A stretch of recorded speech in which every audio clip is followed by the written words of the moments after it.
All right, now can you all see me and hear me? Can you all see me and hear me? Let's get that off there.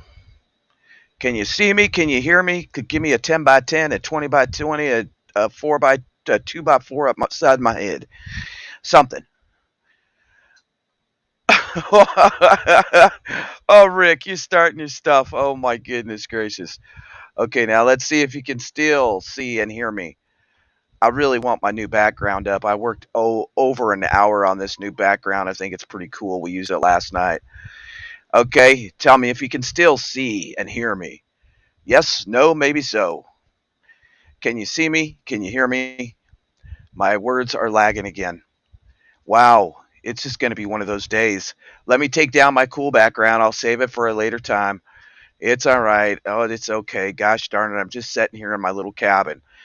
So, I want to talk about something on a serious note, folks. On a serious note.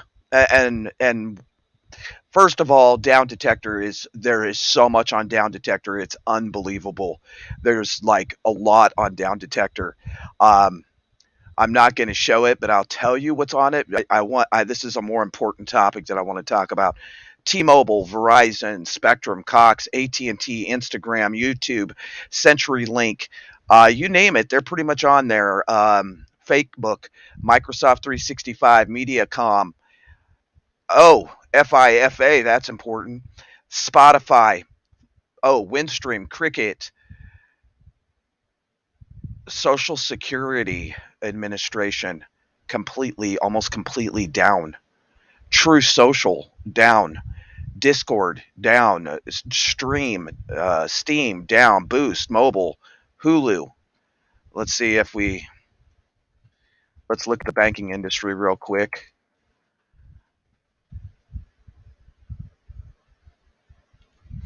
Let me look at the banks.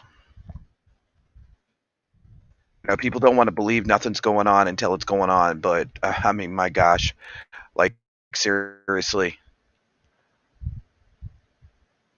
Let's look at finance. Hold on a minute. Oh, not looking good, folks. PayPal having issues. Zelly having issues. Bank of America, PNC, Chase, Chime. Lord have mercy. I'm going to share this. Y'all need to see it with your own two eyes to understand that there's a lot going on. And, but I want to say this. Look at this. Look at this list. Look at that. This is our banks. Chase, Chime, Wells Fargo, M&T Bank, US Bank, Cash App, Citi, E-Trade. Woo, the list is long. Capital One, Synchrony, Trust, Fifth Third Bank, Square, Citizens, American Express. Look at all these issues. Navy Federal Credit Union. Whoa, that's a lot. You can check them out yourself. I never hide where I get stuff. That's downdetector.com. That's crazy right there. That's crazy. Now, let's get on to the subject at hand. So, if you're having problems on YouTube or the Wi-Fi or whatever today, that's probably why. But I want to talk about something on a serious note. All these uh, prepping channels, all these channels, okay. And I'm going to say this from my heart, like honestly. Since I started this channel, we have always been faith based. We've always moved forward in faith, right? So, some of you may have heard this at the very beginning, but maybe my lips weren't moving with my mouth or you couldn't hear it. It's always the sky's falling, the end's near, prepare now, it's doomsday. Folks, for centuries, people have been predicting the end of the world or some other major, major disaster. See, a lot of it's stirred by their passion. And many more people try to prepare for it because they see them on social media platforms or whatever it may be. Preppers, as they are called, are known for stockpiling food, weapons, other supplies as they await doomsday. Even Christians have gotten caught up in end time predictions, tangling biblical prophecy with fear and current events. And some Christians believe they must physically prepare for the Armageddon, the return of Jesus, or World War III, whichever comes first. Now, of course, we all know Jesus is coming back, and the earth as we know it will someday come to an end. But should Christians be preppers is one question. And does the Bible say anything about doomsday prepping? See, prepping is a huge, huge, big business from websites to books to products. inside information, intel. You've all heard somebody say, "Oh, I have major intel." Half the time, I would say honestly, 75% of the time, they don't have intel. They don't even have any connections in the military or anything like that. And if you remember this, the Y2K scare in the late 1990s. In the late 1990s, a lot of people literally sold their homes. They sold their homes. It was the end. It was done. It was done.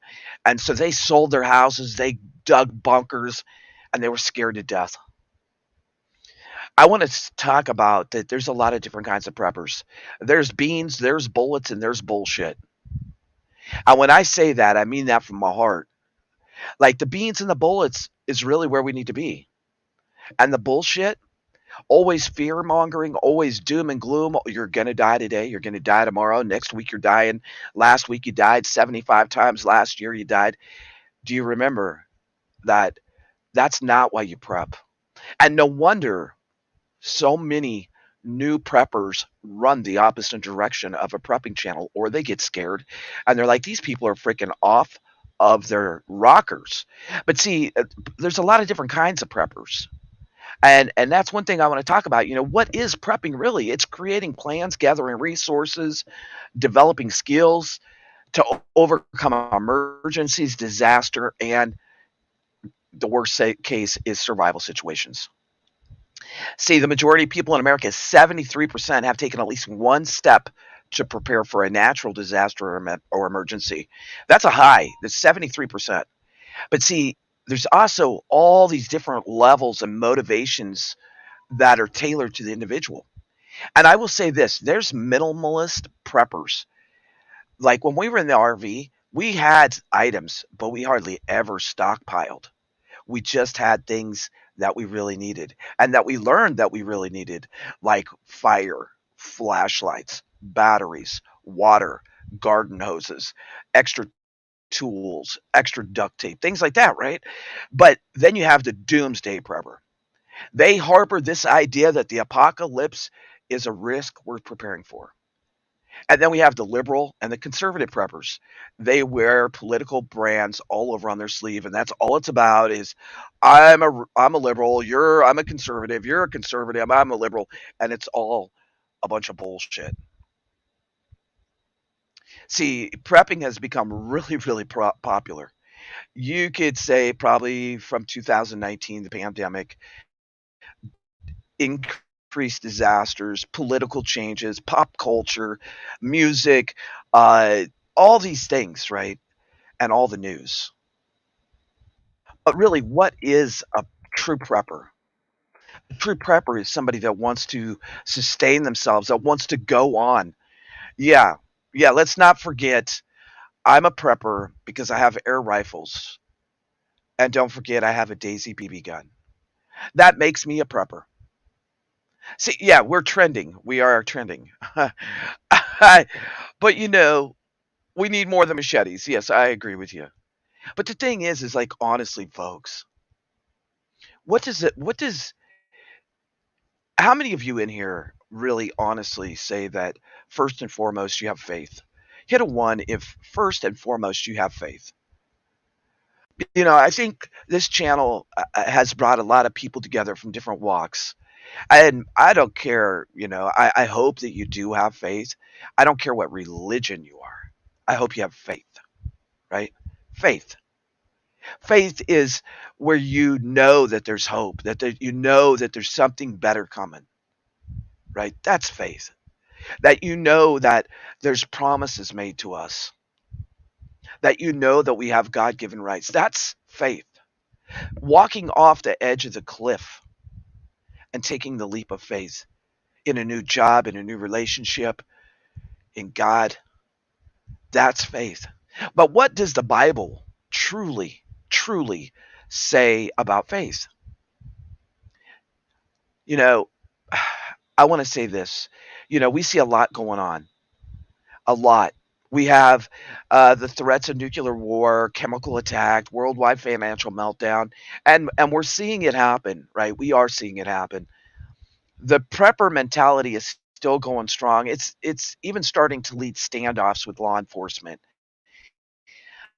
But some people just want to be more self-sustaining by using solar energy, growing their own food, keeping livestock, dairy products, meat, learning to barter. See, they consider it wise to be less dependent upon the government, the utility company, the supermarket for daily survival. They're not motivated by paranoia and fear. They're not considered preppers in the strictest sense, but are focused on simplifying their lifestyles. And see, many Christians, many spiritual people have adopted this lifestyle in a lot of different degrees, especially among the homeschooling community. But then I went into the homeschooling community and I found some really negative aspects. Finding ways to raise your own crops and livestock is a better lifestyle for families, and it's a bonus. See, because we're prepared in the event of most emergencies, ranging from power outages to terrorism. Bullets, I think, are really important right now. Beans, I think, are really important right now. But the bullshit, I really don't. I really don't think it's important. See, to be considered a prepper, a person must be preoccupied with the thoughts of preparing for that disaster. And then there's the extreme preppers. They quit their job, they burrowed into underground bunkers, they've gone completely off grid to wait for the end of all things. See, do you get the negative part of this? And do you get why people are scared to come into prepping channels? But see, as a Christian, as a spiritual person, to behave this way means that you've lost sight of the mandate to go and make disciples of all nations. Matthew 28:19. You've also lost sight of not living in fear. Isaiah 41:10, Matthew 10:28, 1 Peter 3:14 says, "But even if you should suffer, do not fear their threats, do not be frightened." But if you should suffer for what is right, you're blessed. See, the fear of self-centered survivalism is the motivation for prepping. It becomes a lifestyle that cannot be supported by the scripture. We're to live wisely in the world while remembering that the world is not our home, it's temporary. And we're to love others as we love ourselves. See, there's a lot of people that say, well, I'm not I'm not ever helping no one. I'm not going to do it. I'm not going to help you. I'm not going to do it. Why? I thought you had faith. I thought you loved your brother and sisters. So you're the bullshit. See, just because we have spiritual faith doesn't mean that we're a weak wimp. It doesn't mean that. And exactly, dreaded seeker, you prepare your soul and God does take care of the rest. And I believe that. I also believe that God hasn't made us to be weak, wimpy, whiny babies running around screaming about every single little thing that's going on, living in fear. Fear is not of faith. Fear is of the devil. Fear is of the evil. And I have to say this about many channels on YouTube. They got you because they know how to fearmonger you on a daily basis. I bring news because y'all like it. I bring news articles, but I also try to take us out of the news and bring us back to a positive way to go forward. If we get stuck in stupid and we stay in stupid and all we want to do is run from channel to channel and listen to all the negative crap. I've always said this probably since I was 20 years old. What you take in here, what you consume in your heart, comes out your mouth as actions. And it becomes you. And it becomes your reality. And if you want to make your reality fear, doom, and gloom, you sure can do that very easily. Just check out a lot of YouTube channels. The other thing I have to say about YouTube is it's cool now to have seance. It's cool now to watch and read Ouija boards. It's cool now to do the stupidest dares on TikTok and Twitter that are killing kids.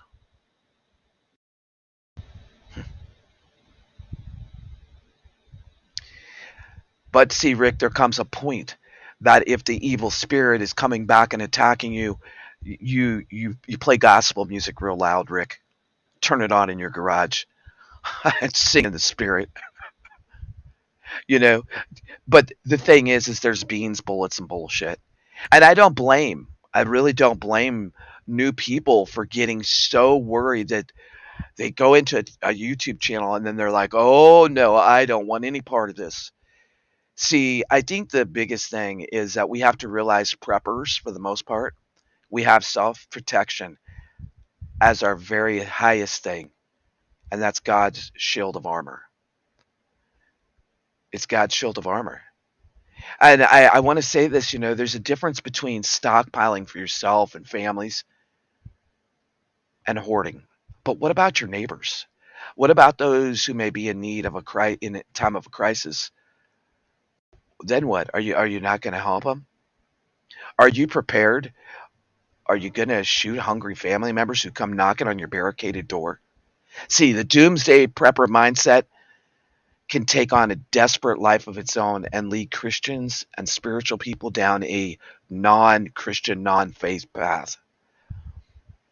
And many spiritual people have adopted a prepper lifestyle with the purpose of being able to provide for the community in the event of a catastrophe. They may have massive storage facilities from which they already sell produce and consider their food catch similar to Joseph's storehouses in Genesis 41:46 through 57. Some people have even created community gardens and neighborhood livestock barns and have enjoyed the camaraderie of their neighbors. See, that's what it's really about. And you can refer again, if you're a biblical person, to Philippians 2:4. Motivation is pleasing to the Lord because it's not self-centered. I think that many times prepping has become, I think it's a sound choice. I think it's a very important choice, but it should not be motivated by fear and self-preservation, because that is a lack of faith. And whatever is not of faith is sin. Romans 14:23. So we really have to think about that in a different aspect. And I hope new people that are watching this right now find the right channels. It doesn't have to be here. You might not like me. You might not like the people in the chat. That doesn't matter, but find the right channels so that what you take in here and what you take in your spirit and when you put it out your mouth, it's positive. It's positive. That's where we need to be. I have been thinking about this topic, and it's like so many times I see people and I click on a channel and I'm like, oh my goodness, what are you talking about? And then the other telltale sign is they just stand there like this, closed off from you.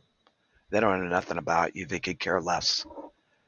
I don't care that the channel doesn't have 13 subs. Well, 13,000 subs. I do a little bit because a lot of people were missing that I really cared about. But it's about the message. It always has been about the message. And I think that we all need to bring people to prepping in a different way. Not like, if you don't prep, we might have to go underground. We might have to go in a bunker and then you're going to die. Come on. Come on. Yeah. And I agree. As we look around, Dreaded Seeker, if you look in the forest, if you look around, think about what's around us. Trees. You can make bark breads. You can get water from a tree. You can eat. You can make soups. You can make tinctures. You can make medicinals. There's so many things. And then, it's like people just don't get it. It's not about the fear-mongering crap. It's not. And I hope that each and every one of you goes out into the world and says, you know what? I don't have to stuff prepping down someone's throat. I don't have to stuff God down no one's throat. Let me be the light. Let me be the love. Let me show who I am with positivity. See, because I pray for this world. I still pray for this world. That we don't get nuked. That we don't go to war with China. That we don't go to war with Russia. Am I prepping? You bet I am. You can see behind me I'm prepping. But it's faith, it's skills, and you don't have to have a lot to be able to share and to be able to teach people. And that's the truth. That's the truth, folks.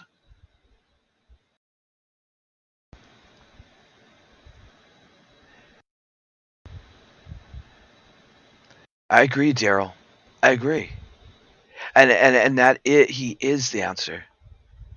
How do you motivate them? You motivate them by showing them who you are, Lady Casca. Maybe stand up on the couch and sing again. Because like showing who you are motivates people. Talking to people in a down to earth manner. You don't have to say I'm a prepper and you should be a prepper too. Would you like to be a prepper? You know, be a person. Be a good person. Lend a helping hand. You see an elderly person struggling, help them. Your neighbor doesn't have a way to get to work or the gas station or wherever it may be. Help them. That's what we're supposed to do. Oh, now Rick's being funny. Rick's being and Dragonflies is following up with it. Y'all, my second batch was good, y'all. But practicing the skills, learning the old lost ways is really important. It really is important. And exactly, be a human being. Like I've said before, some of the guys on this channel are probably like, oh, whoa, OTWP just cried on YouTube, just shed a tear. I'm freaking real. I'm a real person. And when something happens to one of you, I care. I care. And hopefully you know that and you feel that, you know? And that's the thing, Lady Casca, is about being real. You were real the other night when you sang on the live stream. I mean, when you sang in the chat. Yeah. Dreaded Seeker, I mean, a lot of things I do are between me and God, and just like I'm sure many things you do, Dreaded Seeker, between you and God. But I tell you what, I have fed people when I had nothing. I have given people sleeping bags when I only had one. Why? Because they needed it more than me. And that's what God wants us to do, is to help each other, lift each other up, not tear each other down, not run from channel to channel talking about each other. Because if they'll talk behind your back, there's someday you're going to be the one they're talking about. Gossiping is not of God. Gossiping is not of God. And being paranoid and not walking in faith is not of God either. That's being paranoid. That's sin. It's fear is sin. And not being judgmental. Don't judge someone. Don't judge someone. Be who you are and be happy. I'm glad that everybody's here. I'm glad that you stopped in. I don't usually do lives this time of the day, but I just thought, I wanted to get it off my chest that, what you consume here is going into your spirit. And what's going into your spirit, sooner or later will come out your mouth. And that's what people see, is they see your actions and they hear your voice. So we have two opportunities, right? We have the opportunity to be the light, love, and hope, no matter what the situation. Or there's no more time sitting on the fence, because I told you all that story. And for you that never heard it, the old boy goes down to the fence line,